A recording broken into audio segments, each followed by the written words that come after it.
Assalamualaikum warahmatullahi wabarakatuh. Selamat pagi untuk kelas 9D dan kelas 9 MTS Negeri 1 Rembang. Hari ini kita akan pelajari tentang organ reproduksi, spermatogenesis, dan oogenesis. Mungkin ini hal baru ya, yang khususnya spermatogenesis dan oogenesis. Kalau organ reproduksi sudah kita pelajari di minggu sebelumnya atau kemarin. Sudah banyak yang gambar, tapi ada juga yang belum dikirimkan di Google Class. Silahkan yang belum di Google Classroom bisa mengirimkan hari ini, tetap saya terima ya.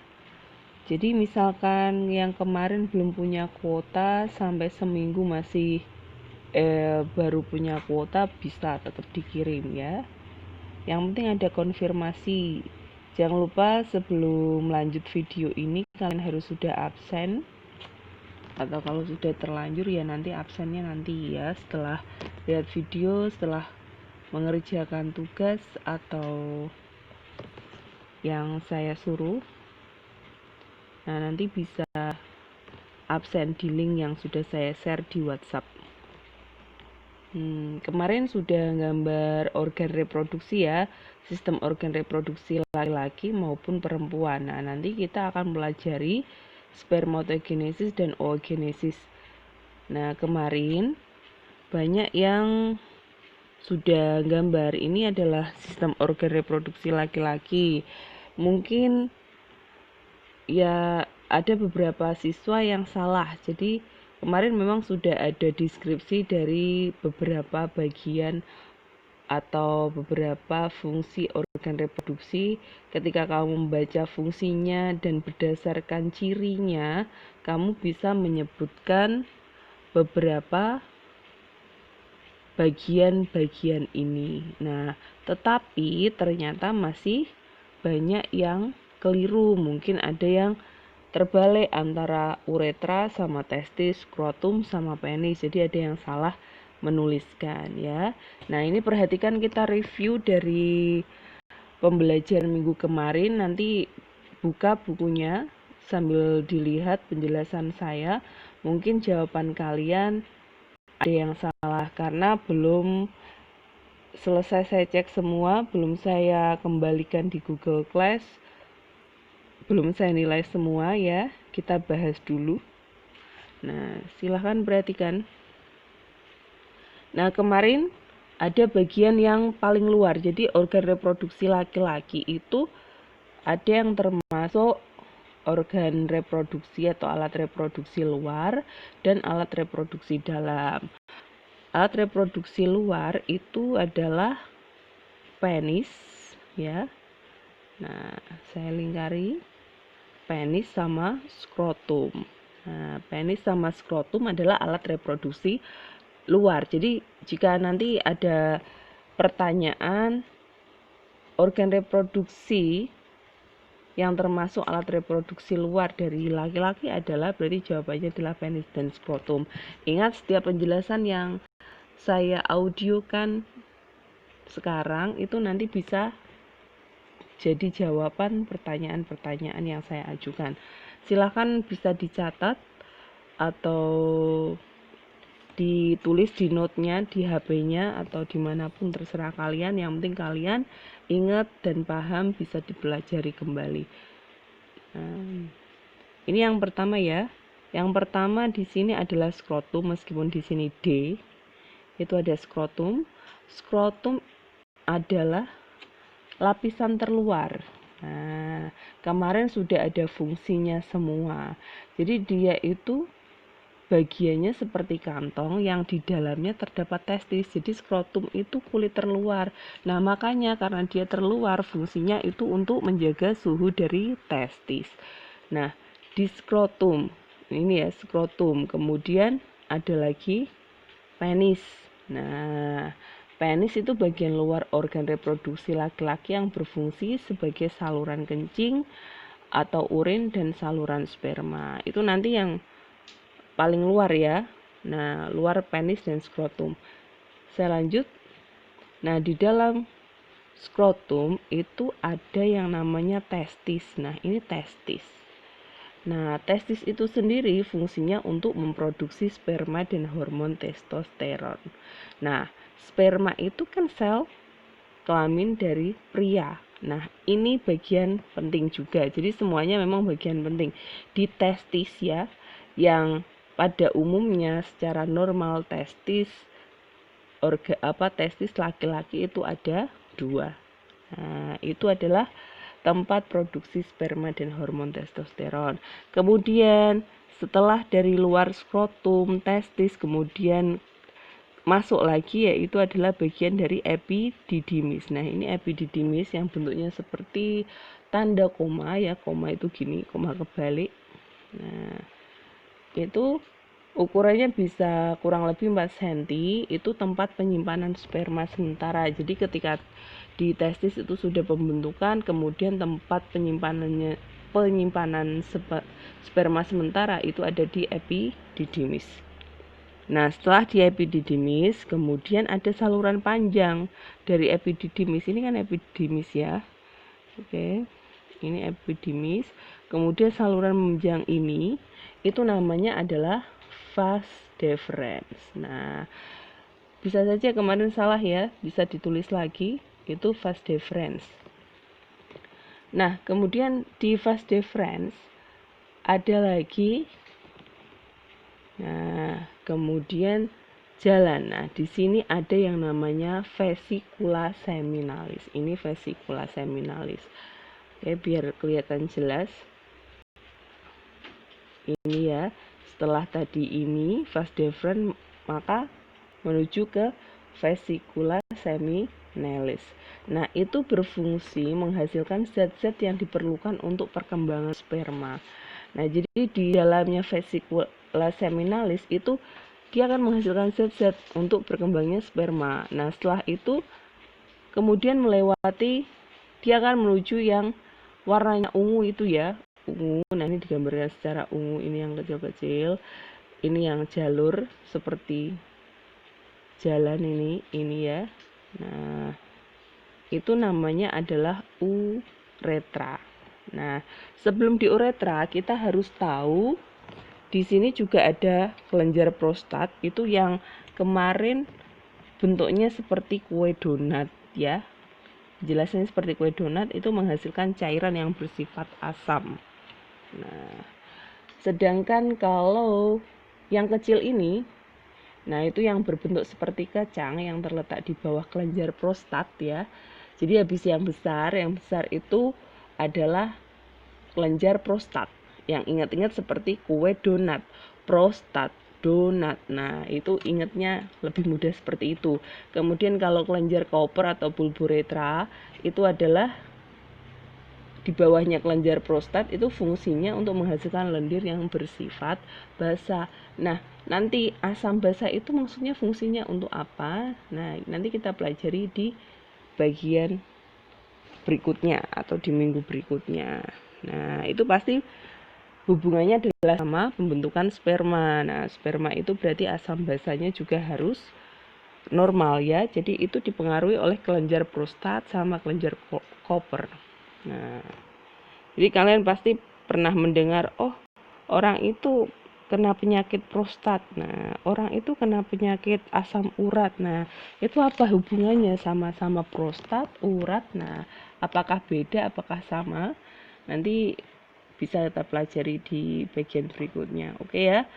Untuk yang sudah gambar kemarin ternyata masih salah bagiannya, mungkin ada yang terbalik, bisa langsung diperbaiki.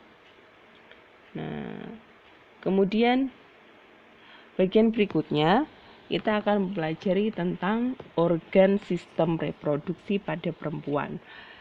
Nah, ini adalah organ reproduksi perempuan.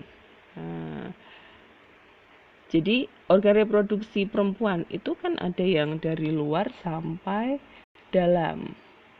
Seperti tadi laki-laki juga ya. Nah, itu kalian kalau lihat yang paling nampak itu ovarium. Itu ada ovarium, tuba fallopi, infundibulum, rahim sama endometrium, serviks sama vagina. Mungkin yang sering kalian lihat atau yang kalian dengar maksudnya adalah rahim, ya. Rahim. Jadi ketika kalian mendengar kata rahim itu, oh rahim berarti miliknya perempuan atau wanita. Berarti kalau rahim berarti miliknya organ reproduksi perempuan, sedangkan kalau skrotum berarti miliknya organ reproduksi laki-laki. Jadi harus bisa membedakan mana bagian-bagian pada sistem reproduksi laki-laki atau pada perempuan. Oke, kita pelajari satu-satu bagiannya. Meskipun kemarin sudah ada keterangan struktur dan fungsinya, saya jelaskan kembali biar lebih paham. Oke.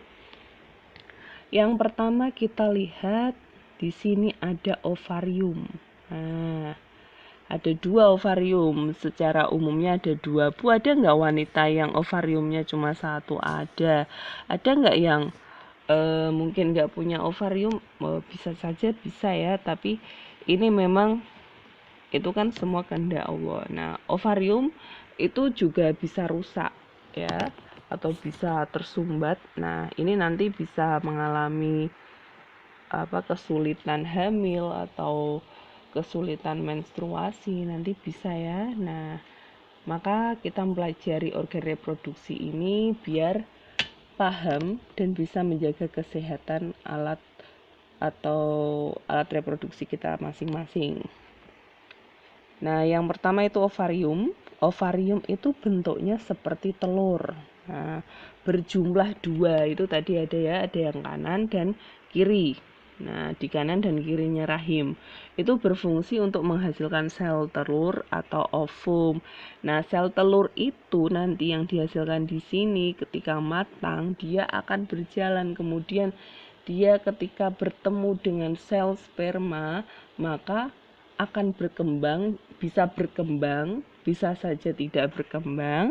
Nah, kalau berkembang maka akan menjadi seorang bayi. Nah, maka terlahirlah kamu. Nah, itu awalnya dari sini. Nah, kalau tadi yang di organ reproduksi laki-laki awalnya dari testis. Di situ tempat pembentukan sperma. Nah, kalau yang tempat pembentukan sel telur itu di ovarium. Nah, lanjut ya. Kalau kita sudah tahu bagian-bagiannya, nanti kita bisa belajar tentang setelah spermatogenesis, oogenesis, nanti kita bisa belajar tentang menstruasi, kemudian pembentukan sperma, kemudian kalau bertemu bagaimana, kemudian pembentukan bayi dari bulan pertama sampai bulan 9 sampai kelahiran ya. Nah, setelah itu baru cara menjaga kesehatan organ reproduksi. Nah, lanjut setelah di bagian ovarium itu ada bagian yang memanjang ini. Nah, bagian apa ini? Ini ya. Itu ada tuba falopi. Tuba falopi itu panjangnya cuma sekitar kurang lebih 10 cm. Nah, 10 cm menghubungkan ovarium dengan rahim. Nah, itu jalannya. Nanti kalau sel telur itu jalannya di situ. Terus infundibulum. Infundibulum itu seperti corong yang merupakan ujung dari tuba falopi. Nah, ini biasanya itu bukan biasanya ya, memang tugasnya adalah untuk menangkap sel telur. Lagi, kemudian di sini ada uterus. Nah, uterus atau nama gampangnya adalah rahim. Nah, rahim itu fungsinya adalah tempat berkembangnya janin selama kehamilan. Nah, di situ ketika ibumu mengandung, kamu tempatnya adalah di uterus atau rahim. Nah, di rahimnya ibumu, berarti bukan di rahimnya bapakmu. Nah, lanjut. Di sini juga ada yang namanya endometrium. Endometrium itu adalah lapisan yang membatasi rongga rahim dan meluruh saat menstruasi. Jadi ketika sel telur tidak dibuahi oleh sel sperma, berarti sel telur akan meluruh atau akan di situ ya, di rongga rahim, kemudian meluruh saat menstruasi. Itu yang meluruh adalah endometriumnya. Nah, itu jadi darah ya. Nah, itu ketika sel telur tidak dibuai. Ketika sel telur dibuai, maka tidak akan terjadi menstruasi, yaitu terjadi kehamilan. Oke. Nah, kemudian ada bagian rahim ya, di sini bagian bawah rahim. Bagian bawah rahim yang menyempit dan membuka ke arah vagina. Nah, ini bisa menyempit dan membuka ke arah vagina. Ini namanya berarti adalah serviks. Nah, kalian mendengar serviks itu biasanya kanker serviks. Nah, ketika kanker serviks berarti serviksnya yang terkena kanker itu di sini setelah vagina. Ya, jadi bukan vaginanya yang terkena kanker tapi serviksnya. Nah, itu namanya kanker serviks. Kemudian ada bagian bawah ini ya, saluran yang menghubungkan lengkungan atau lingkungan luar dengan rahim. Jadi ini yang menghubungkan lingkungan luar, ini jadi terluar sama rahim, itu adalah vagina. Nah, ini tempat mengalirnya darah ketika menstruasi ya, untuk perempuan. Untuk laki-laki juga harus paham. Jadi ketika ada pertanyaan lewat mana mengalirnya darah menstruasi, yaitu adalah lewat vagina. Dan vagina adalah tempat atau saluran keluarnya bayi, sama ya. Selain menstruasi adalah saluran keluarnya bayi.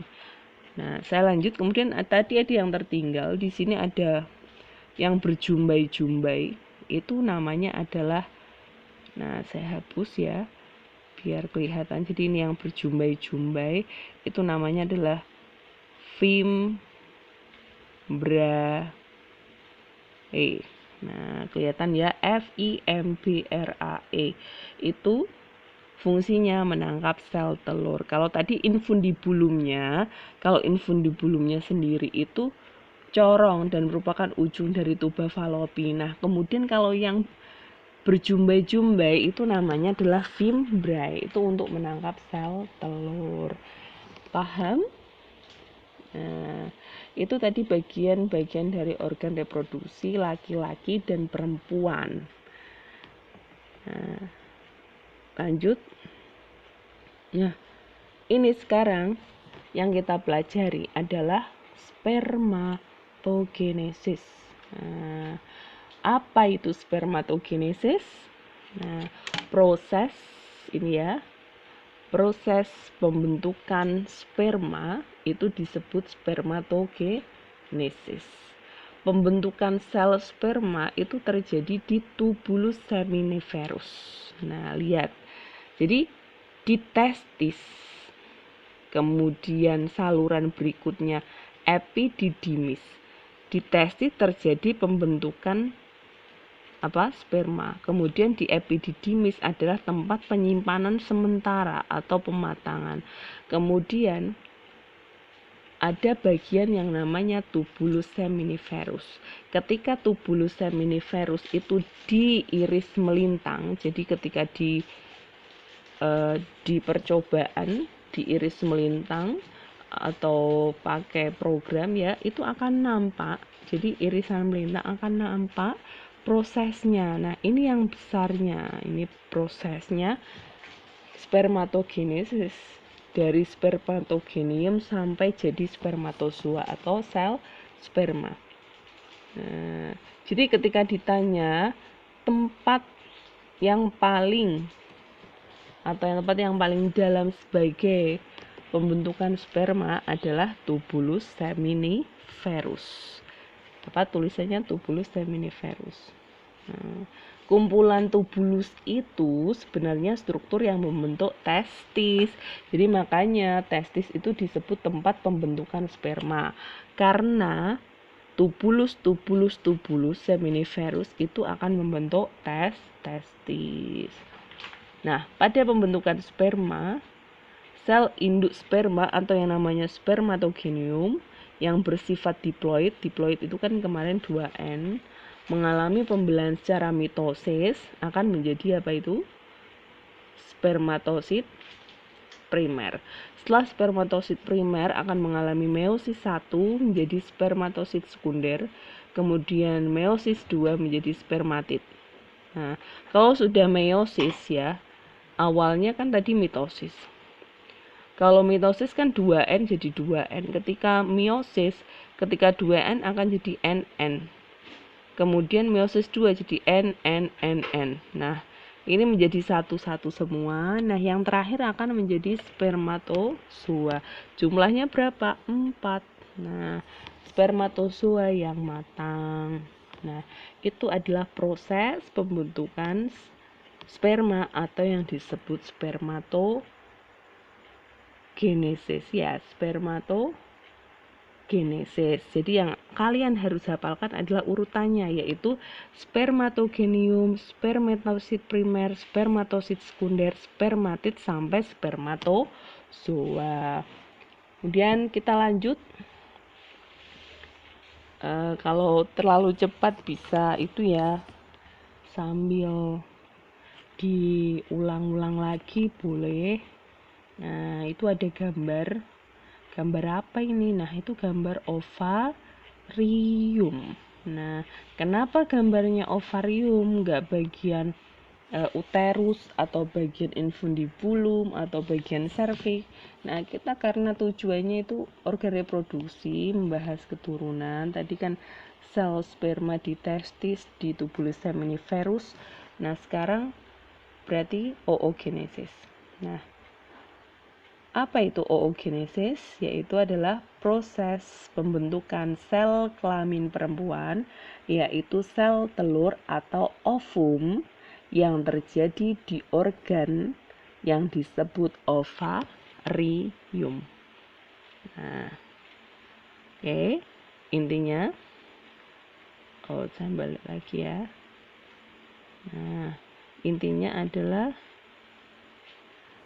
kita membahas struktur ovarium. Jadi berbeda dengan spermatogenesis yang dimulai ketika anak laki-laki mulai masuk masa pubertas, atau masa pubertas itu kalau balik ya intinya. Kalau oogenesis itu dimulai sebelum anak perempuan lahir.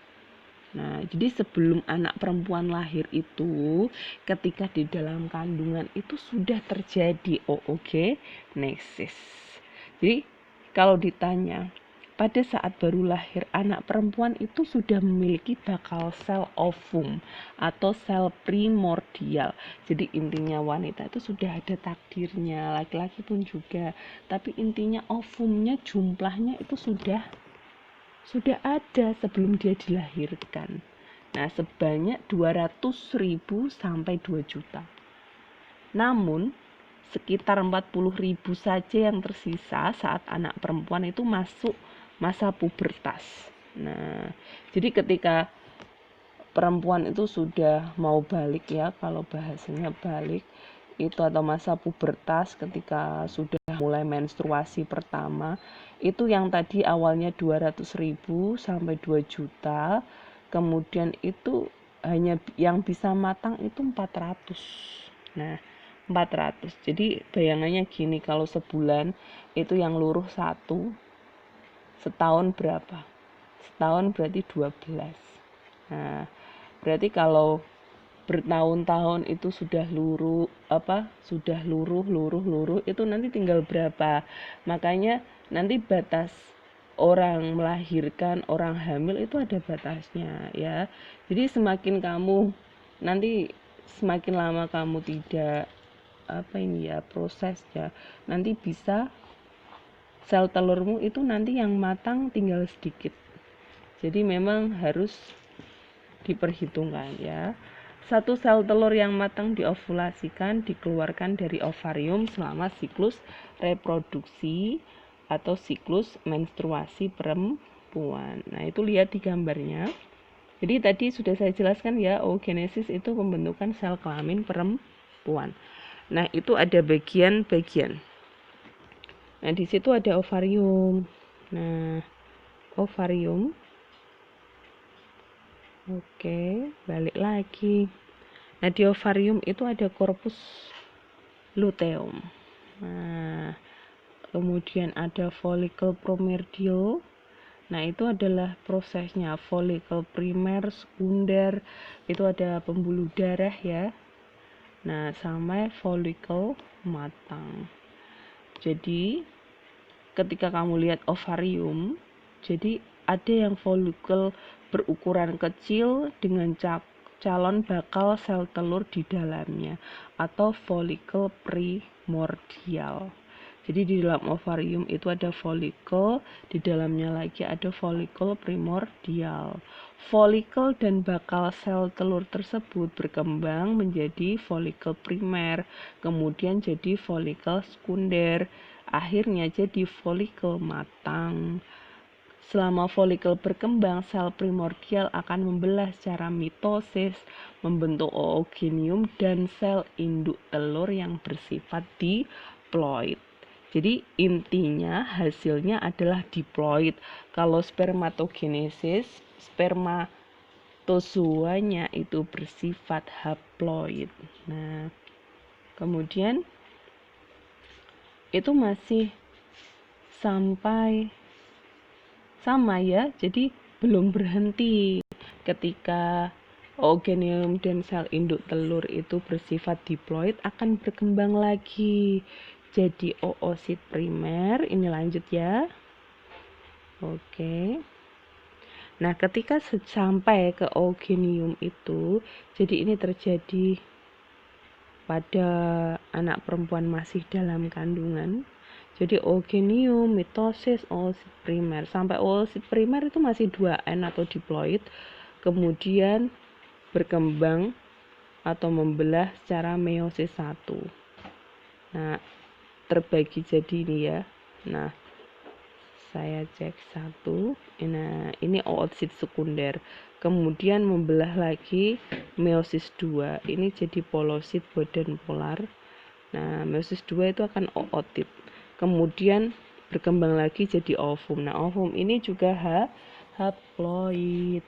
Nah, ini mungkin agak apa ini ya, membelah. Itu sudah di pertemuan pertama ya, kita membahas meiosis dan mitosis. Intinya sama ya. Intinya sama. Kalau tadi kan belum selesai penjelasan saya. Jadi kalau spermatogenesis itu juga menghasilkan sel yang bersifat haploid, yaitu adalah spermatozoa, sedangkan oogenesis juga menghasilkan sel yang bersifat haploid, yaitu ovum. Nah, sampai situ ya hari ini kita membahas spermatogenesis, oogenesis dan organ-organ reproduksi. Oke, nanti ada pertanyaan ya, akan saya kirim pertanyaannya mungkin di Google Class, kalau enggak ya di WhatsApp ya, nanti diikuti, jangan lupa absen. Minggu berikutnya kita akan belajar tentang siklus menstruasi. Ketika siklus menstruasi selesai, maka nanti akan saya jelaskan tentang kehamilan. Oke, dipelajari lagi. Yang tidak dipahami silahkan. Mungkin agak cepat penjelasan saya, nanti bisa dicari di buku ataupun di Google bisa ya, atau tanya langsung ke saya. Terima kasih. Wassalamualaikum warahmatullahi wabarakatuh.